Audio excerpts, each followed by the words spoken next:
Good evening all and welcome. Tonight we're going to be heading into rural Japan for a truly chilling collection of scary stories. I need to give you a strong trigger warning, as there are mentions of people taking their own life in some of these stories.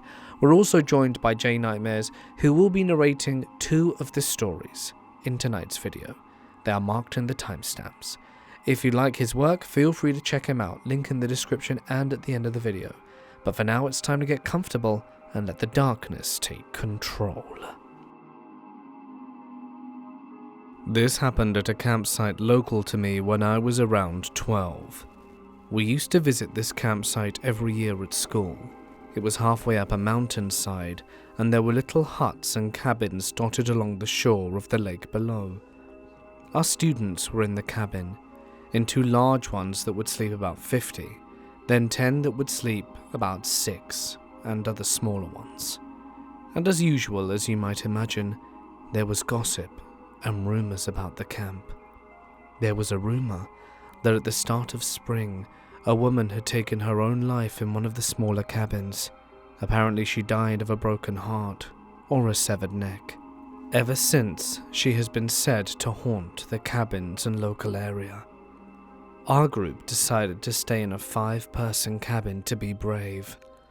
While we were eating dinner, us kids decided to do some dares. So we went back to our cabin and we stayed up late chatting and talking about the girls we liked in our bunk beds. One of the older kids came back and he was hiding something under his shirt. When he pulled it out, we saw that it was a register of all the students. He read out all the girls' names by torchlight, and we had to confess which one of them we liked. We made sure that the lights from our torches were not seen outside so we wouldn't get found out. When talking about the girls we liked reached its natural conclusion, the topic of discussion changed to dates. "I'm not scared of anything," one of my friends called Mako boasted. "Yeah, me either. Let's do a lap around the lake then," I chimed in. I was feeling brave, I guess. We began by telling ghost stories as an initial dare. We then dared someone to leave the room, and now the atmosphere was getting heavy. We were all starting to get a bit frightened, even though none of us could admit to it. We then dared each other to run to the other huts and come back, etc. Everyone said there was nothing out there. "Alright then, run halfway around the lake." One of my other friends groaned. Yeah, but the caretaker will probably find us." "Oh, if you say we're going to the bathroom, no one will notice." There were several toilets jotted around the premises, so it would be a convincing lie. And we set off, half nervous and half thrilled. The surroundings were completely dark, with not a single light. The lake was shrouded in a thin, eerie mist. We walked on, relying on the mini flashlights, almost tripping over the tree roots. Eventually, once the toilets came into view, there were no more excuses. We had to go around the lake. We carried on walking, and after a while, one of my friends tapped me on the shoulder. I looked at him, and he was pointing over towards the lake, so I slowly twisted my head to see what he was looking at. And there, in the water, was a woman with long black hair, standing on it, not in it, on it. There wasn't even a ripple around her body. I couldn't make out her expression for the distance, but I felt like she was looking at me somehow. We stood in a line, motionless, staring at this impossible woman. I wanted to move, but my body was completely frozen in fear.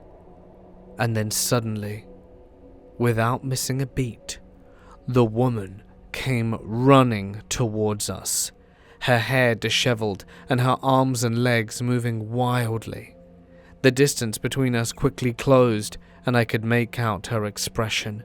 Her eyes were wide, and their tongue was hanging out of their wide-open mouth. They looked like a junkie who had just come to. My brain was working on overdrive, telling me that these were going to be my last few seconds of being alive. And in that very same moment, I hear someone shout from behind me, and the light of a torch shone upon us. There was the old man, the caretaker. "What the hell are you guys doing?" The toilet." We made an excuse, and then I burst out, The woman was there." The caretaker didn't seem particularly concerned when he heard that, and made no visible reply. "Have you finished using it? Hurry back if you have." And then he chased us back to the huts. I crawled into bed in silence, but couldn't sleep well. Maybe everyone else felt the same. The next morning, while we were brushing our teeth, I spoke to Mako about the woman, as he was the one who informed me of her, but we couldn't quite agree on anything. He said it didn't look like a woman. He said they just appeared to be floating heads. I don't think I'll ever get the true conclusion from that story, but it left me with a chilling fear of that campsite, and I'm not particularly inclined to go again in future. This happened when I went camping with my friend. The weather forecast told us that we were in for some delightful sunny weather, but when we got to the campsite we could already see clouds forming by the evening. Eventually we felt drops of rain, and before long we were hiding from some very heavy rainfall. It was honestly terrible. We pitched our tent near a river, and the sound that the rain was making was so loud against the roof of the tent that we had to get out of it and take shelter in a nearby tunnel. The tunnel looked like it was disused, or at least not too busy with traffic, so we thought that we would be fine to take shelter in there for a while. It felt like a total washout, if you pardon the pun. I regretted coming. My friend and I weren't even talking, and usually we are unstoppably loud and chatty girls whenever we get together, but the rain had really dampened our spirits. I didn't want to be there, and I know that my friend was probably feeling the same. It was now dark out, and thunder was beginning to rumble around us when all of a sudden my friend piped up and said that she could sense someone nearby. You know the feeling? We looked into the darkness of the tunnel but couldn't see anyone. My friend said she was the type to jump at her own shadow, and that she has a real nervous streak in her, and she's super sensitive to the slightest noise or disturbance. I tried to calm her down, but she kept saying that she could hear or sense something, even though we were very clearly the only people in the disused tunnel. She said she heard voices, footsteps, and all sorts of things. I was there too, but I couldn't hear anything. I was getting irritated that the camping trip turned out to be such a massive failure, and very annoyed that she wouldn't stop going on about hearing and sensing things. I don't like thinking of stuff like ghosts or creepy people out in the woods or something like that, so I try my best to avoid conversations like it. I really didn't want to get scared. I tried to steer her away from freaking me out, but it didn't work. We ended up having a full-on argument out there in the rain. We didn't speak for a while, and this was even worse because there was a whole lot of night left, and we were now in silence. Plus, it was getting darker and darker, and my anxiety was building. I kept thinking, what if there is something or someone out there with us? We were standing with our backs to one another, at either wall of the tunnel, giving one another the space we needed to cool off. I couldn't take the silence anymore, so I said to my friend, without turning to face her, "I'm cold. Are you?" She replied in a very meek whisper like, "Yes." I could tell by the lack of strength in her voice that she was likely still riled up and a bit scared. Our relationship kind of worked like this. I was the calm friend whose role it was to make the peace and keep everything peaceful. I thought that it was probably time to assume that role.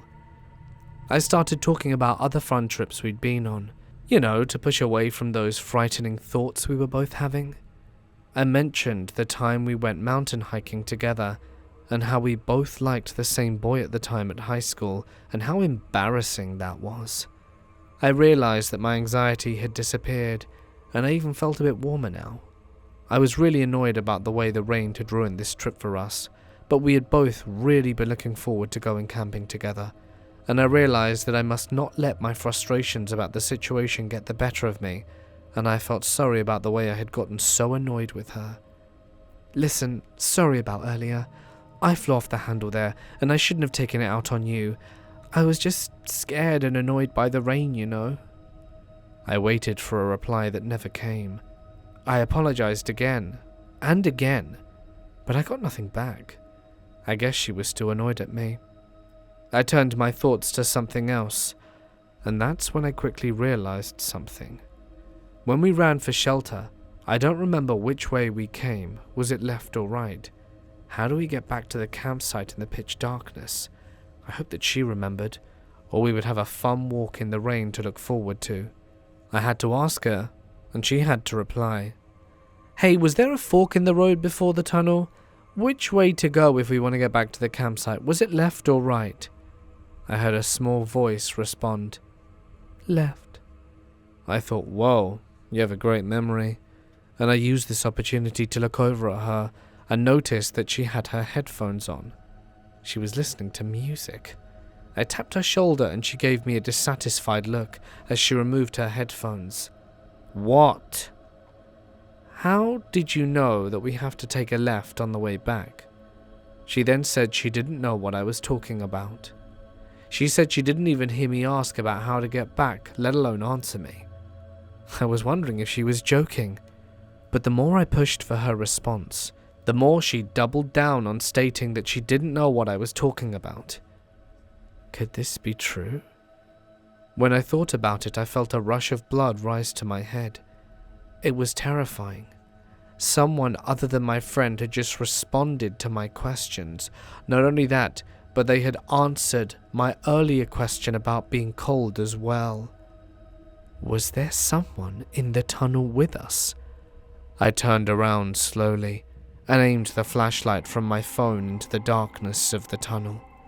I couldn't see the end of it, but I was relatively sure that there wasn't anyone there. I don't know who the voice belonged to, but whoever it was right. We turned left and went back to camp. Who the hell was down there with us? It really scared me and I demanded that we left the camp. There was no way I would be able to sleep if there was someone out there with us in the dark on a night with heavy rain. One of my friends knew about this disused cabin in the woods. It was built on the edge of a river on a kind of sandbank. There was a decline in the popularity of hiking and outdoor activity in the area due to a tragedy, and it was practically deserted. So me and 4 other friends seized the opportunity. We planned to go and hike in that area and thought that we could use it if no one else was. When night fell, it was truly pitch dark out there. You couldn't even see your surroundings. It was a great night to be out in the wild. I loved the natural ambience, and there was the constant trickle of river mixed in with the trill of insects. We heard what we thought was the sound of fingers drumming on the window pane. There was a nearby willow tree, so we assumed it must be the sound of a branch being dragged by the wind against the window. The lights were off early that night. We were all tired from the hike, and most of us were asleep in our own spot inside the cabin. It creaked now and then. There was a noise of people rolling over in their sleep, and of course with 5 men in there was definitely some snoring. But other than those noises, it was a quiet night, and we were miles away from any city, town, or main roads. I couldn't sleep though. I was tossing and turning all night. We hiked and slept outdoors all the time, so I don't know why I couldn't sleep well. I had this unpleasant feeling in the pit of my stomach, and constantly felt like something was about to happen. I quickly found out what was causing my unease. The sound of the willow tree colliding with the window was getting louder. I listened closely and focused on the sound. It sounded to me like it was hitting different parts of the window. Then it sounded like it was coming from the other window, at opposite ends of one another. I didn't remember there being trees outside each window, and I felt my stomach tighten with that realization. There was a regularity to the sound as well. It didn't match the gust of wind anymore. It was a steady tapping sound now. It was no longer the sound of branches dragging. It sounded deliberate. The sound of those taps and knocks was circling the cabin. I sat up and tried to identify the source of the sound. I couldn't place it because the cabin wasn't at ground level. I couldn't look out the window from my sleeping bag to see. I needed to open the door. I knew that I wouldn't be able to sleep unless I checked, so I tiptoed over to not wake up the others. I was still thinking I was being paranoid at this point, and I didn't see the sense in waking up my friends with nothing confirmed. I slowly opened the cabin door with impeccably bad timing, as soon as I opened the door, I came into contact with the source of the circling tapping sound. There was a young woman with long, messy hair grinning at me. She was barefoot and wearing a nightgown covered in mud. I screamed and woke my friends up. She had been tapping on the window, and she just stood there smiling at me. I instinctively shut the door, and we had little choice but to wait until morning, as we had no cell phone reception in the cabin and couldn't call the police. We later found out that the young woman was the daughter of the owner of the land that we were on, and she had done this before. I started to think back to the tragedy that happened around here. I think it was a missing person case or something, and I wondered if she had something to do with it. I think we all had a close call that night. She apparently didn't even know how she got there. Her feet were so badly cut up that there was blood in the muddy puddles she had created by circling the cabin. I don't know how long she'd been circling us, and what might have happened if I didn't get up to check. This happened to a friend of mine while he was attending some mountain climbing club. He and some friends in the club were set to meet up at the campsite before taking off on a local mountain hike. One of the members of his team was running late, so the team waited at the campsite for him to show up, but it was getting late. His friend wasn't a bad climber at all, and he was familiar with the mountain range, so naturally the team were growing a bit concerned by his lateness. They started to get concerned something had happened. It wasn't until it got very dark out that he finally showed up to the campsite. Everyone was relieved, but had a collective question on their minds. Where the hell have you been? When that question was asked, the response the missing team member gave was nothing short of unusual. I set off earlier to meet you guys here on time, but I ran into something that I really can't explain. Did you guys pass by a spot where there was a broken streetlight that was kind of flickering on and off? Did you see that? The group agreed they'd passed the broken light. Right. Well, when I got close to that light, right, I saw something. Underneath that light, there was a figure of a woman wearing rags. The team members exchanged glances of concern and even snickered. The late team member continued. Yeah, well, I mean, you wouldn't expect to see a woman out on a mountain trail that far in without any gear, you know. It caught me off guard. I didn't know what to do, so I just stopped and watched for a while from a distance. It was at that point I realised something was wrong. The woman disappeared sometimes. I know that makes no sense at all, and I don't mean that as an analogy. I literally mean that she disappeared and then reappeared every time that light flickered on and off. When the light was on, she wasn't there, and when it was off, she was. I couldn't make sense of what I was seeing. I looked at her from so many angles, just to try and make sure I wasn't seeing things. I didn't like what I was seeing. I thought that, it could be a ghost or something. And there was no way in hell I was tangling in the paranormal out there in the middle of the woods, so I had no choice but to either pass her in that flickering light, or go the long way round and be late. And, well, you know the choice I made. He explained himself with a look of disappointment on his face. Everyone seemed a little concerned. I guess they weren't sure what to believe.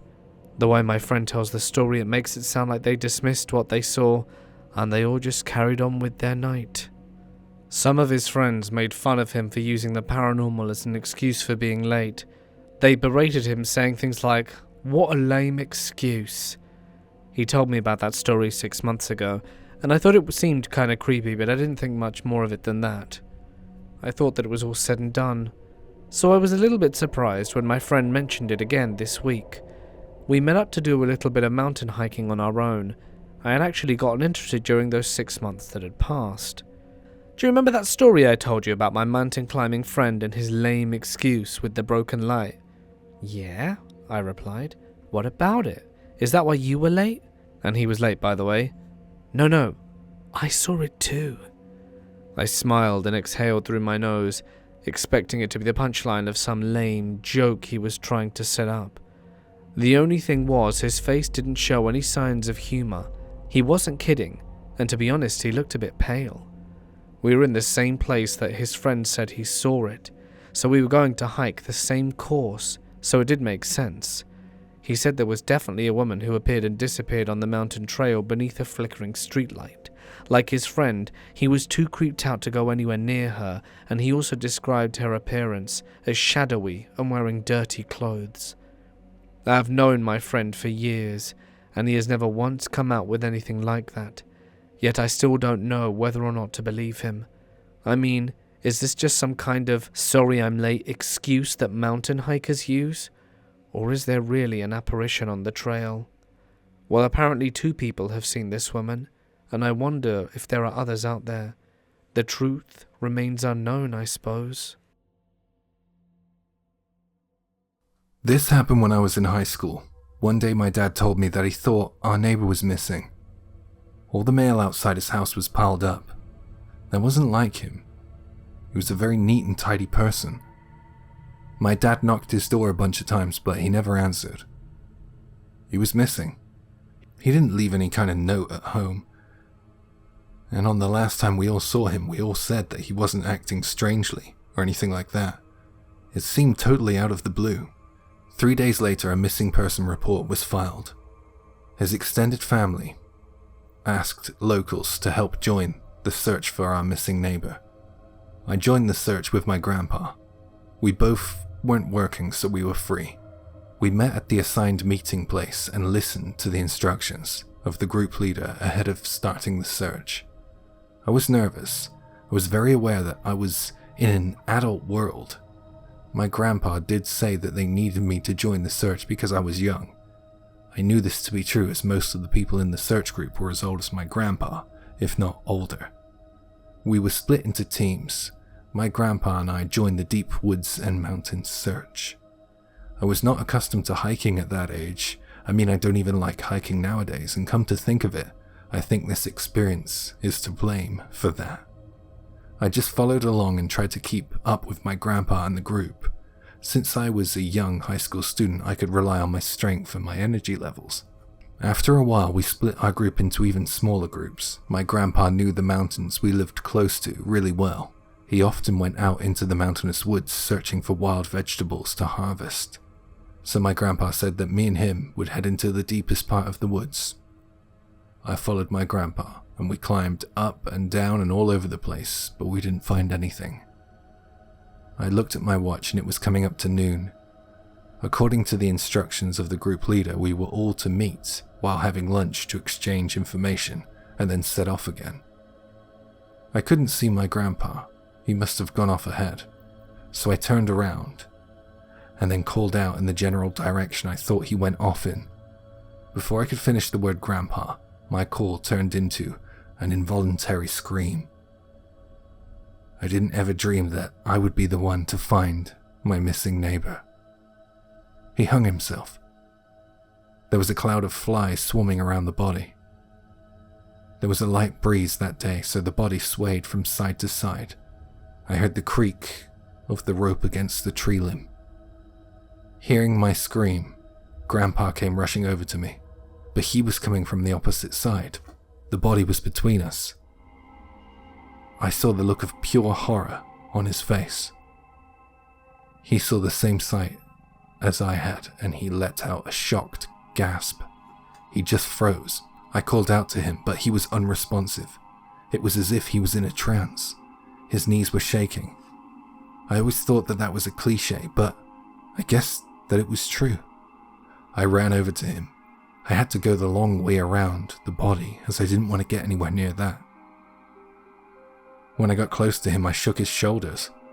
I wanted him to come back to his senses. It was so stressful for me. He slipped to one knee.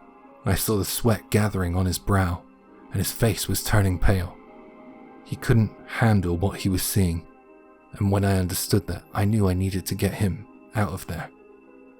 I lifted him up onto my back, like a kind of piggyback ride. and headed away from the body. Luckily, there was someone from one of the groups not too far away. I explained the situation and left my grandpa in their care. I just wanted to go home. The police came next. As I was the person who discovered the body, I was tasked with the duty of leading them to it. I knew that Grandpa wouldn't be able to do it, and as much as I didn't want to go back, I knew I had to. I was asked by the police. It's not something I could have gotten out of, I guess. You can't really turn down the police. I climbed the mountain with the police officers, and I hated every second of it. I showed them the tree, and they made me stay as they cut down the body. It made such a hollow sound as it hit the ground. Then they took me back to the police station to be interviewed. I had to go through it again and again to their satisfaction. When I was released, my family wanted to know all about it, but I just couldn't do it anymore. I couldn't keep going over the same thing I saw. I didn't sleep that night. I had pain in my legs, but that wasn't the cause for my lack of sleep. Every time I closed my eyes, I saw the neighbor's body swaying in the breeze. I ended up having insomnia for about a week. It didn't end there though. I wanted to put it all behind me, but I couldn't yet.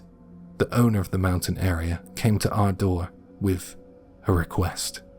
He wanted me to cut down the tree that our neighbor hung himself from, as I was the person who discovered the body.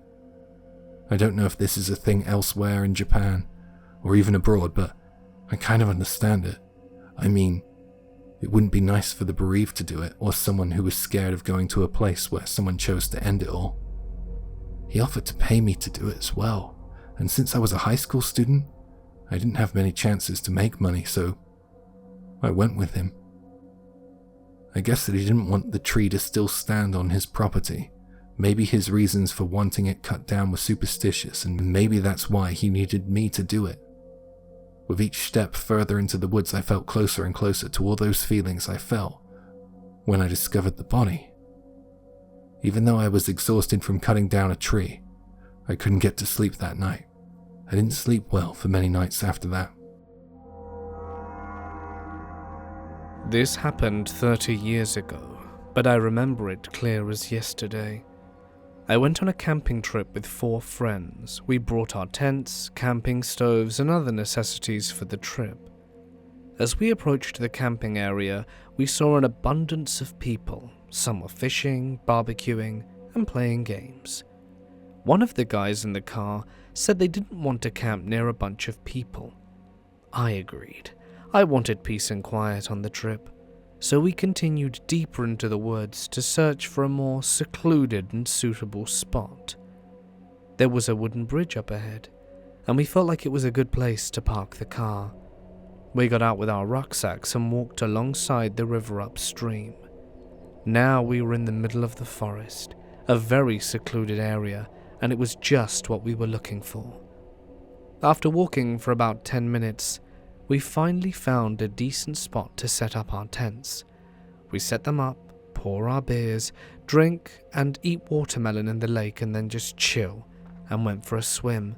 We brought along a radio in the hopes of listening to some tunes, but couldn't get anything more than static crackle. I guess it was because we were very close to the mountains.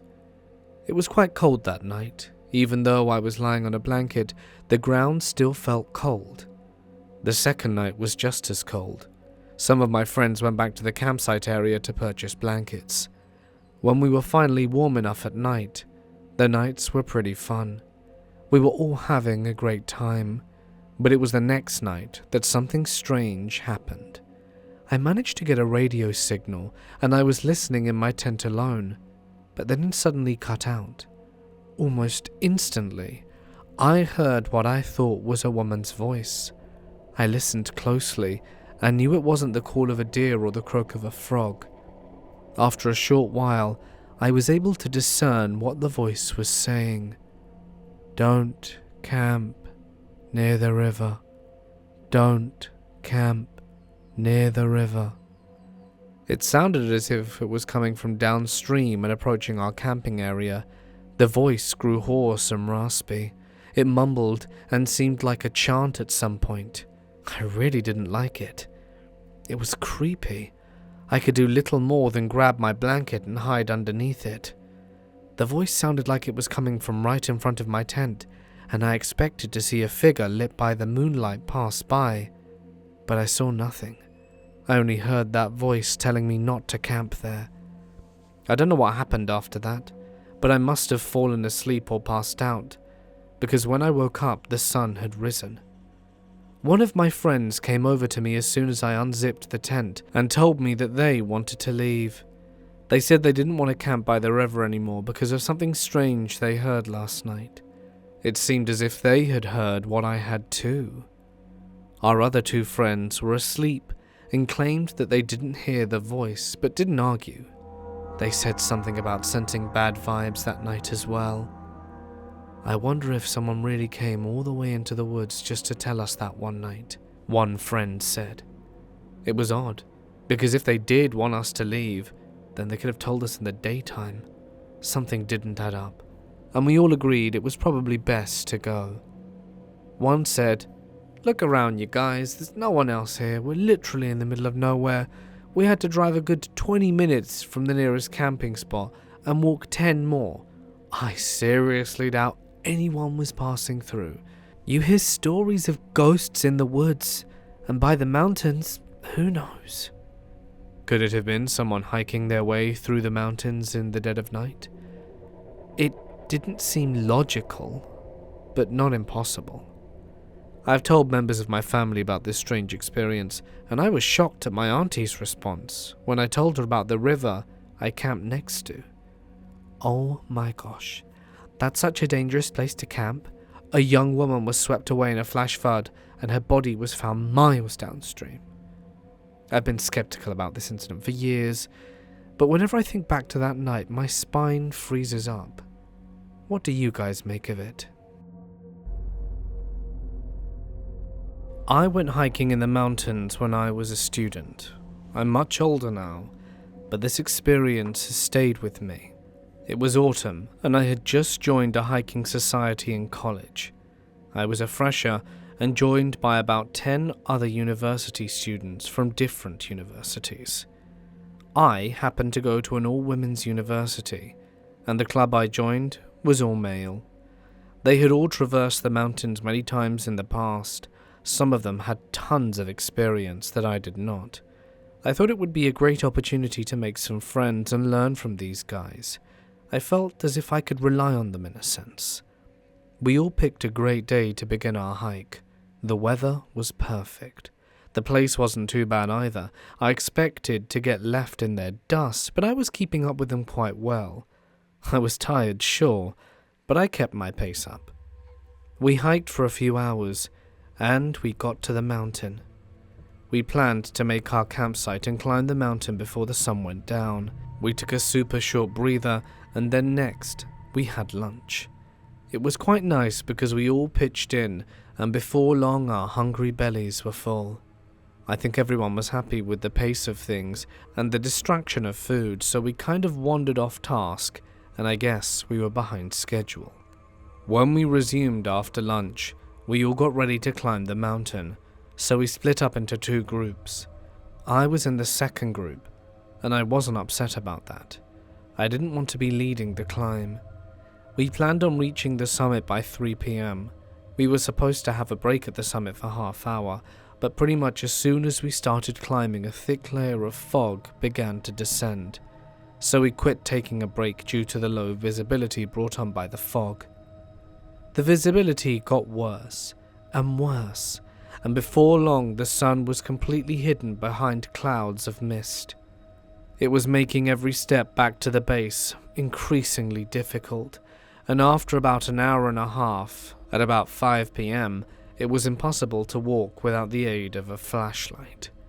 The problem for us was, though experienced as we were, they didn't pack any flashlights, and neither did I. When we got to the summit, they still insisted on leaving early, but to be completely honest, I was exhausted. Like I said, I wasn't as experienced as these hikers, and I really did need that breather. I told them I would be following right behind them, but I only started heading back down the mountain about 5 to 10 minutes after they left. I shouldn't have done that, because even in that short amount of time, I managed to get separated from my group. I took my break and set off, assuming that I would catch them up, but it was so dark and I couldn't hear anyone's voices. I headed down the mountain in the general direction that I came from, and I guessed that I was making some progress on the descent. That's when I saw something. There was a light shining off in the distance. The first thought that came to my mind was someone in distress. Maybe someone had gone hiking alone in the dark autumn evening and had gotten lost or stuck. I mean, it was easily done. It had just happened to me. So I called, but no response came. Maybe they couldn't hear me. I started to move towards that light. I wanted to find out if someone was hurt or not. I also wondered if it was someone from the group that had come to help me. I really hoped for the latter. As I got closer, I guessed that the light had been strategically set up for me to follow by someone from my group, and I breathed a sigh of relief as I started walking towards the light. Someone's voice shouted out to me. I guess it was one of the hikers. "Don't go!" I stopped in my tracks. "It's that light. It's kind of weird," the guy said. I looked closer at the light and thought that something was wrong. It was sort of hovering and swinging from left to right, and then it moved up and down. I knew it didn't sound all that strange, but I have to tell you that by the way it moved, there was no human operating it. It wasn't a handheld torch, and it was going up way too high for it to be handheld in the first place. I ignored the light and kept going down the mountain in the direction I heard the voice come from. Before long, I got to the bottom, and then I reached the campsite. I took a quick look back towards the mountain and saw the light had already disappeared. I didn't know what that was, but I felt like it was trying to lead me off the path I was on. Had I followed it, I might not be here today. It was the strangest thing. I'm a real outdoorsy kind of guy. I love mountain climbing, hiking, fishing, going on long walks and camping out in the elements. I always go alone. I find it a much more immersive experience when it's just me and nature. Sometimes it can get pretty creepy though. I've had encounters with animals, and I've heard some weird noises out there in the darkness of night. Nothing weirder than what I heard when I went mountain hiking last summer though. After a long day of hiking, I set up my tent to get some sleep for the night. I had left it kind of late because I was pushing myself to cover as much ground as possible. It was twilight time by the time I got myself to my sleeping bag and almost dark out. I got to sleep pretty quickly, but later that night I was woken up by some strange noises. It sounded to me like water splashing, kind of like a stone being dropped into a deep puddle. I knew roughly where the nearest water source was. It was a river, and it was pretty far away from where I was camping. I lay there in my tent thinking, what? I'm pretty sure I wasn't anywhere near it. I was half asleep in a dreamlike state. I was just on the edge of slipping back into sleep when I heard a different sound. This time it was more of a dry rustling sound. This one sounded like something was wading knee-high through thick grass. This sound alerted me. All of a sudden I didn't feel that alone. I listened intently, and after a couple of moments I figured out that the dry rustling noise sounded as if it was circling my tent. I was really freaking out at that point. I mean, I had a knife, but it was in my bag at the foot of my sleeping bag. I was too scared to make a grab for it. I didn't want whoever was out there to know I was awake, because at least then I would have the element of surprise on my side. I tensed up and tried to keep my heavy breathing to a minimum, all the while desperately trying to think of what to do next. Then, just as quickly as it began, it was over. The rustling through the grass headed off back the way it came from. Then the first noise I heard came back. That dripping, watery sound, and then there was nothing. No more sounds except for the distant cry of crickets and other nocturnal animals. I wasn't able to get back to sleep that night. I couldn't stop thinking of those sounds, the water one in particular. My mind was torturing me with possibilities of what was out there. Could it be a bear? Some random person? Here in the middle of nowhere?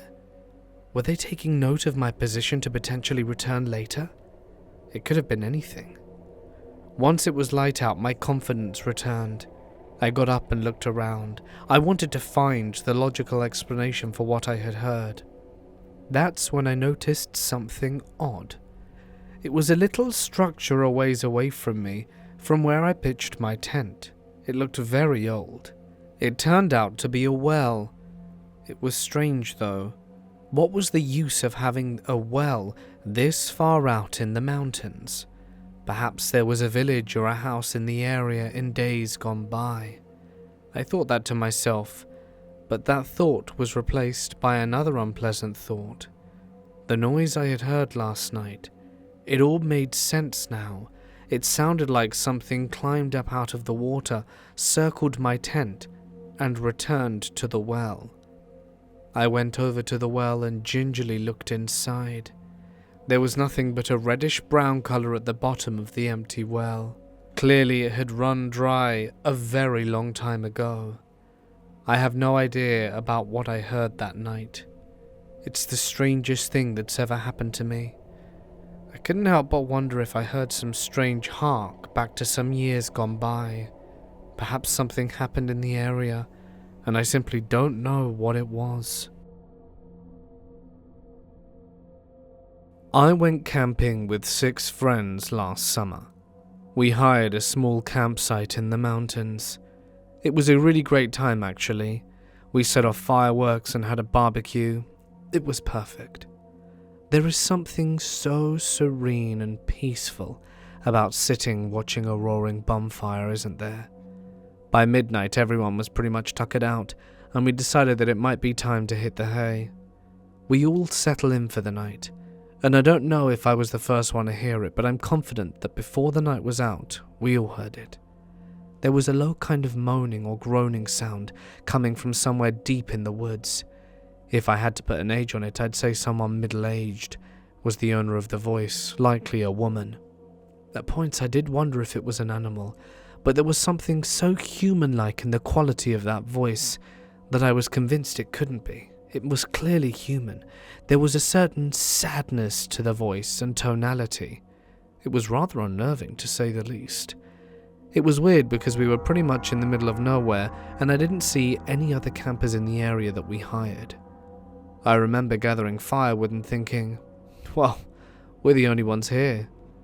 There weren't any houses or cabins nearby, and I didn't know who could be out here making this weird noise in the middle of the night. The voice, the moaning and groaning, only lasted about 10 minutes before it sort of ended. In the morning, my friends and I spoke about what we had heard. We later ran into another group around the campsite and asked if they had heard the creepy wailing noise. They all said they had. These guys were older than us, and they looked like this wasn't their first camping trip. When we spoke to them, they confirmed that they were regulars to this particular campsite. We mentioned the screaming sound that we heard the night before, and they smiled at one another with a knowing glance and told us the following. From this point on, it's kind of like an urban legend. It's up to you how much faith you put into our claims, but you asked, so I guess you want to know. This here used to be a site for kid camps, summer camps. Ain't that way anymore, as you can tell. The reason was for the disappearances. It happened on an all-girls school summer camping trip. They were learning about forestry and nature, and used to have an awful lot of camping trips around here. But something changed after that night. It was as if the soil went sour. The teachers were all up in arms because a student went missing. They turned desperate as the minutes turned to hours. They found her, though. They found her hanging from a tree limb. The rumor was the poor girl was relentlessly bullied. If the teachers didn't notice the students were missing a few hours, I doubt they noticed any kind of bullying. The teacher who found her apparently quit shortly after. She couldn't cope with the guilt or shock. And during the search, she was the one who was most vocal. She was the one calling out to the student. And she couldn't bear the shock of letting her student down. She took the same way out as her student. And we all came to the conclusion that the moaning and groaning isn't that of the student, but the guilt-ridden teacher, still searching for her, bound to the earth by guilt. We all trembled. I did wonder if it was all a ploy to make sure noisy young men with fireworks didn't return to their tranquil campsite sometime later, but that moaning sounded so real and was so creepy. Don't climb mountains when the first snow of winter falls. Have you ever heard anyone say that before? I guess it might just be a Japanese thing. By that I mean some kind of urban legend or societal lesson. Maybe even just a good piece of advice. Advice that I wish I had listened to. I was always told not to head into the mountains when the first snow of winter began to fall. I grew up though. I put away urban legends and rumors as if they were childhood toys. By the time this experience took place, I had been climbing and hiking in the mountains for about 3 years.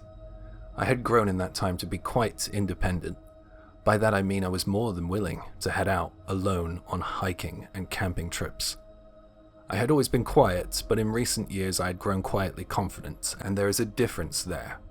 I had been accustomed to solo ventures for a while, but I hadn't tried one out in winter, so I thought, what the hell, why not? Snow was falling from the morning, but it wasn't thick snow, only a couple of centimeters deep by the morning.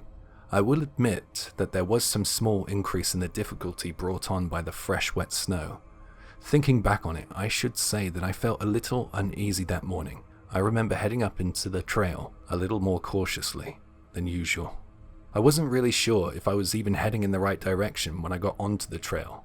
The snow made it difficult to see where I was going. I gained a little more confidence in the direction I was heading in when I noticed some footprints in the snow. Now, when you're walking into the wind, you naturally look at the ground more often than looking at what's in front of you, right? To avoid snow blindness and the wind's buffeting your face, it just makes sense. So when I saw the footprints, I kind of felt as if a weight had been lifted from my chest. Alright, I'm on the right track, that's great, I thought to myself. I took a breather and stooped to take a look at the footprints a little more carefully. I wanted to see if I could figure out which direction to go next. It was only when I took a closer look that I noticed something. I didn't see a shoe print. Well, not one that looked recognizable. What I mean by that is that it didn't look like the owner of these footprints was wearing mountain climbing boots. The print looked way too thin to be a big clunky hiking boot. It was strange. At that point in my life, like I said before, I had been hiking for about 3 years. And that experience was under my belt, and I knew that the route I was on was not a maintained one. It felt as if it was the passage for animals rather than men, if you know what I mean. Those footprints almost made me turn back for that very reason, that they were footprints, not boot prints. There was no shoe prints in the fresh snow, but somewhat foolishly or bravely, it depends on how you want to see it, I continued up into the mountains in the falling snow with no real direction in mind, confident that I would just somehow know how to get back down without issue. My confidence went out of the window a little after I took a break for lunch. It was winter, you see, so the dark came in quicker than it would in summer. The footprints were jarring, but now the light was dying. That was something different. It was time to turn back.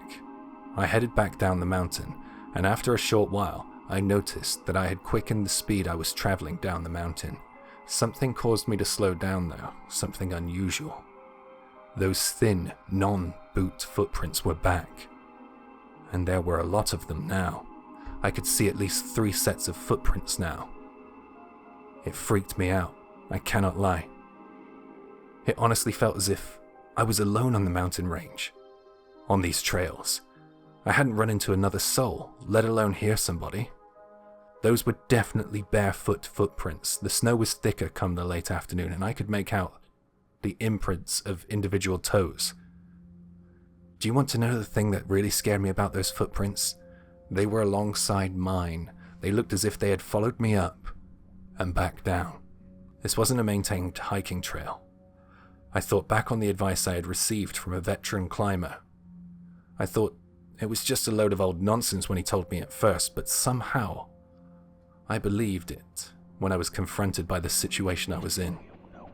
Don't climb the mountains on the first day it snows. You'll see things and experience things that you aren't supposed to. The first snow of winter, it's deadly. Panic was close by. I couldn't stop thinking about the footprints, and now I realized I might have migrated from the trail. I just tried to go down. I figured that I would just follow the footprints and I would get back on the trail, but I was wrong. I used up so much of my energy trying to get back on the trail that I just ended up becoming distressed. I remember the word distressed popped into my head. I didn't have much choice. I was tired and lost, and I was losing light. I decided to camp and tried to descend in the morning. I wasn't happy about it because I wasn't as prepared as I could have been or should have been, but it wasn't like I had a choice.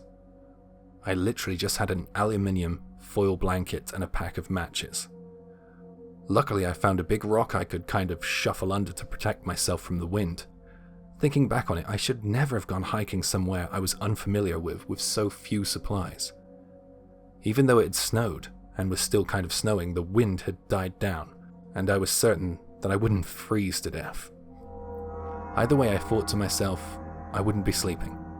So I lay down on my rucksack to have a barrier from the cold ground in my body, and I wrapped that foil blanket around me. Well, I didn't have much else I could do apart from think about my situation, and I thought about the footprints I had seen, and I felt a chill that wasn't due to the weather. I was thinking that maybe those footprints could be from an animal, perhaps a deer, a wild boar, a rabbit. And then I realized that I was trying to deceive myself. I knew that the footprints were far too big, and they were far too human-like to be animals. After a short while, it was pitch black out, and I found myself dozing and then jolting myself awake. I slipped off to sleep for a short while, and then woke to the sound of snow crunching. You know, the sound of someone treading on freshly fallen snow. It sounded like it was approaching from behind the rock I was under. I thought that it was an animal, so I shouted loudly to try and scare it off. When I yelled, I heard the footsteps trail off. I guessed that it was probably something like a wild boar. A few moments went by, and I was wide awake now. I heard the footsteps coming back towards the rock I was under. They sounded a little further away than before, and there was something different about these footsteps. It sounded like it wasn't just one set of footsteps. I thought to myself, oh, you brought your friends, huh? It did freak me out. Wild boar attacks are a thing over here, and they can be fatal. I decided to shout out again and try to scare them off. The footsteps stopped, and I thought I was triumphant. But then the footsteps started up again. They started heading towards me and my rock. It was pitch black and I couldn't really gauge how far away those footsteps were in the dark, but they sounded as if they were creeping closer and closer. I thought about the footprints I saw earlier that day and how human-like they looked. I thought about the sound I had heard, and it sounded to me more and more like a walking sound, not the scuffle of animal hooves or paws. I had never felt terror like that before. Were there people out here with me, in the dark? There were more of them than me, and I couldn't see a thing. I sat there under the rock, and for some reason I started to pray. I'm not a religious person really, but something my grandfather taught me came to mind. It was a Buddhist chant. I closed my eyes and I started chanting. I knew that there wasn't wild boars out there. There were humans out there. I tried to remember and not mess up the chant, but it was near impossible, since the footsteps were getting closer and closer. I could hear the squeak and crunch of the snow right behind the rock. I still couldn't see them though. I just tried to brace myself for whatever would come next. The footsteps started circling me. I felt all hope in seeing the morning light fade away from me. I was beyond petrified at this point. I just kept chanting, expecting to hear the rushing of footfall come towards me, but that, for some reason, didn't happen. They kept their distance, and I kept chanting. After a while, it began to get brighter and brighter out. The footsteps got further and further away as the light grew brighter. My anxiety was lifting, and I was relieved. And by the time I saw the sunrise, I could no longer hear the footsteps. I looked around in amazement. There were dozens of footprints in the snow, all around my makeshift campsite. I was exhausted, but I couldn't help but stand there and stare at those footprints. It looked as if some people had been barefoot when they were circling me last night. Staring at the footprints really scared me, so I packed up and made my descent. After about a half an hour or so, I managed to find the trail I climbed up on the night before. The footprints didn't follow, and I heard no signs of humans on the way back. The whole ordeal mentally exhausted me and single-handedly destroyed my interest in hiking and mountain climbing. Hey guys, it's Mort here, and thank you so much for listening. I'd like to extend a huge thank you to J Nightmares for joining me in tonight's video. I love doing these Japan stories. They're always so refreshing for me to do, and he does all the hard work by finding, getting permission and translating them, and then letting me narrate them. So, special thank you to him. If you enjoyed these stories and his narrations, feel free to check out his channel. A link is on screen now and in the description. Huge thanks as always to my members and patrons, whose names are on screen too, for their incredible support. If you'd like exclusive content, follow the link in the description to find out more. But that's it from me. Stay awesome, and I'll see you in the next one. Good night.